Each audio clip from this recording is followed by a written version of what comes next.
فضیلت الشیخ قاری سجاد حافظہ اللہ تعالی اسلامک اسکالر۔ بسم اللہ الرحمن الرحیم۔ کیا قربانی کرنا ضروری ہے؟ کیا عید کی نماز سے پہلے قربانی کی جا سکتی ہے؟ قربانی کرنا کس کے اوپر فرض ہے؟ کیا قربانی کے لیے اتنا مال ہونا ضروری ہے جو زکوٰۃ کے نصاب کو پہنچتا ہو؟ ان سارے سوالوں کا ہم ایک ایک کر کے جائزہ لیتے ہیں کہ اسلام اس بارے میں ہماری کیا رہنمائی کرتا ہے۔ جندب بن سفیان رضی اللہ تعالیٰ عنہ بیان فرماتے ہیں، ہم نے آقا علیہ السلام کے ساتھ قربانی کی، جب واپس آئے تو ہمیں پتہ چلا کہ کچھ لوگوں نے عید کی نماز سے پہلے ہی اپنے اپنے جانور جو قربانی کے نام پہ لیے ہوئے تھے وہ ذبح کر لیے ہیں۔ تو آقا علیہ السلام نے کیا فرمایا؟ من ذبح قبل الصلاۃ فلیذبح مکانہا اخری۔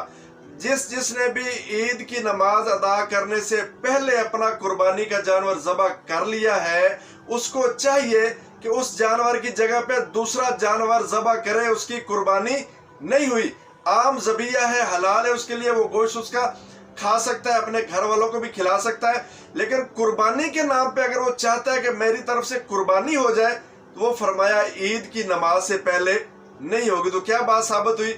قربانی عید کی نماز ادا کرنے کے بعد ہی ہوگی۔ جو بھی انسان قربانی کا جانور عید کی نماز سے پہلے ذبح کرے گا وہ عام ذبیحہ ہوگا، قربانی کے نام پہ ذبح ہونے والا جانور نہیں ہوگا۔ دوسری بات اس سے کیا ثابت ہوئی ہے؟ بخاری کے اندر حدیث موجود ہے کہ قربانی ضروری ہے، فرض ہے، لازم ہے، ورنہ آقا علیہ السلام کہہ سکتے تھے نا چلو آپ سے غلطی ہوگی، آپ نے عید کی نماز سے پہلے اپنے اپنے جانور ذبح کر لیے، چلو آئندہ سے خیال رکھنا۔ نہیں، ایسا نہیں کہا، بلکہ فرمایا کہ تم نے اس کی جگہ پہ دوسرا جانور ذبح کرنا ہے۔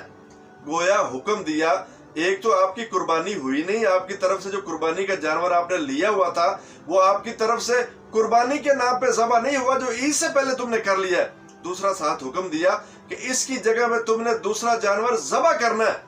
تو بات یہ سمجھ آئی کہ ایک تو قربانی ضروری ہے، دوسرا عید کے بعد قربانی۔ ایک اور حدیث میں آپ کے سامنے رکھتا ہوں۔ تو ابو بردہ رضی اللہ تعالیٰ عنہ بیان فرماتے ہیں کہ ہم نے عید کی نماز سے پہلے اپنا جانور ذبح کر لیا، ہمارے پاس بکری تھی، وہ ہم نے عید کی نماز پڑھنے سے پہلے ہی ذبح کر لی۔ آقا علیہ السلام کو پتہ چلا، پوچھا یہ کہ تم نے کیا کر دیا؟ ہم نے کہا ہم نے عید کی نماز سے پہلے ہی وہ جانور ذبح کر دیا۔ آقا علیہ السلام نے فرمایا ابدلھا، اس کی جگہ پہ دوسرا جانور قربانی کے لیے ذبح کرو۔ تو آگے سے کیا کہتے ہیں؟ حضور ہمارے پاس ایسا جانور ہے ہی نہیں جو قربانی کے اوپر لگنے والا ہو۔ ایک جزا ہے جو بکری کا چھوٹا بچہ سال سے بھی کم ہے۔ آقا علیہ السلام کہہ سکتے تھے نا چلو آپ کے پاس نہیں ہے، آپ سے غلطی ہوگی تو چلو رہنے دو، آئندہ سے خیال رکھنا۔ نہیں، فرمایا حکم دیا کہ یہ تمہارے لیے حکم ہے، ضروری ہے کہ تم نے وہ جزا جو 1 سال سے کم ہے، بکری کا بچہ عام حالات کے اندر قربانی کے اوپر نہیں لگنے والا ہوتا، لیکن یہ صرف رخصت تمہارے لیے ہے کہ تم نے غلطی سے عید کی نماز سے پہلے بکری ذبح کر لی تھی، اس کی جگہ پہ اگر یہ بکری کا بچہ جو 1 سال سے بھی کم ہے یہ تم نے ذبح کرنا ہے قربانی کے نام پہ، اور یہ رخصت صرف تمہارے لیے ہوگی، اس کے بعد لوگوں کے لیے نہیں ہوگی۔ یہ حدیث بھی بخاری کے اندر موجود ہے۔ تو گویا کیا بات ثابت ہوئی کہ ایک تو عید کی نماز سے پہلے قربانی نہیں ہے، عام ذبیحہ ہو سکتا ہے، عام جانور ذبح کیا جا سکتا ہے، اس کا گوشت بھی کھایا جا سکتا ہے، لیکن قربانی کے نام پہ ذبح ہونے والا جانور وہ عید کی نماز کے بعد ہی ذبح کیا جائے گا۔ دوسرا، قربانی کرنا ضروری ہے، لازم ہے، فرض ہے۔ اچھا، یہ کس کس کے اوپر فرض ہے؟ کہ ہر انسان کے اوپر فرض ہے یا چند خاص لوگ ہیں جن کے اوپر یہ قربانی کرنا فرض ہے؟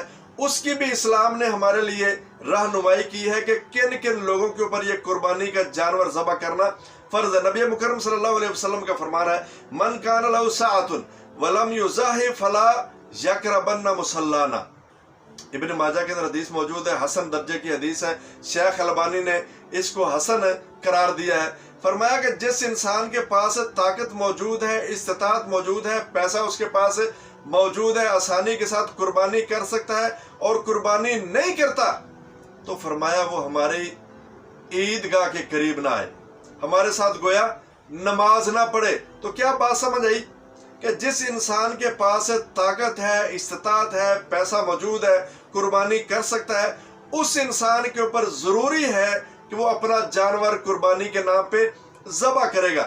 اچھا، یہ استطاعت ہونی کتنی چاہیے؟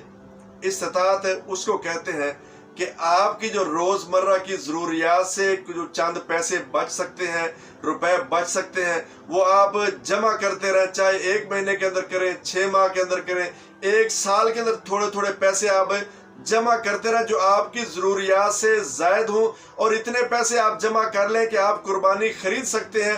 یہ آپ کی استطاعت ہے۔ اگر آپ کی ضروریات ہی پوری نہیں ہو رہی، آپ کی آمدن وہ خرچے سے بھی کم ہے، خرچہ آپ کا زیادہ ہے، ضروریات زیادہ ہے، آمدن کم ہے، تو پھر آپ کے اوپر قربانی ضروری نہیں ہے، قربانی فرض نہیں ہے۔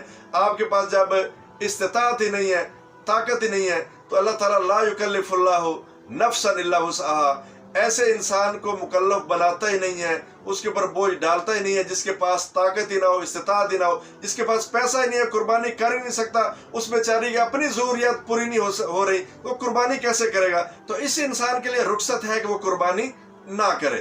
چوتھا سوال ہے کہ کیا قربانی کے لیے اتنا مال ہونا ضروری ہے جو زکوٰۃ کے نصاب کو پہنچتا ہو؟ نہیں بھائی، ایسی کوئی شرط نہیں ہے اسلام کے اندر، نہ قرآن کے اندر، نہ حدیث کے اندر، کہ انسان کے پاس اتنا مال ہونا چاہیے کہ وہ زکوٰۃ کے نصاب کو پہنچتا ہو تو پھر قربانی کرے۔ یہ تیسرے سوال کے جواب کے اندر ہم بات کر چکے ہیں کہ استطاعت انسان کی اتنی ہے، اس کی ضروریات سے جو پیسہ زیادہ ہے وہ انسان جمع کرتا رہے، اگر قربانی کے پیسے جمع ہو جائے تو پھر اس کے اوپر ضروری ہے کہ وہ قربانی کرے گا۔ یہ زکوٰۃ کا نصاب پہنچنا، یہ ہم نے اپنی طرف سے قیدیں لگائی ہوئی ہیں، پابندیاں لگائی ہوئی ہیں، شرطیں لگائی ہوئی ہیں۔ اسلام نے ایسی کوئی شرط نہیں رکھی، نہ قرآن کے اندر ہے، نہ حدیث کے اندر ہے، نہ اسلام نے کوئی ایسی پابندی لگائی ہے کہ آپ کے پاس اتنا مال جمع ہو جائے تو پھر آپ نے قربانی کرنی ہے۔ ہاں، جو آپ کی ضروریات سے زائد پیسے ہیں وہ اگر آپ کے پاس جمع ہو جاتے ہیں، پھر آپ کے پاس استطاعت آ چکی ہے، آپ قربانی کریں گے۔ اللہ تعالیٰ سے دعا ہے کہ اللہ تعالیٰ ہمیں صحیح معنوں میں حق بات کو سمجھنے کی، عمل کرنے کی توفیق دے۔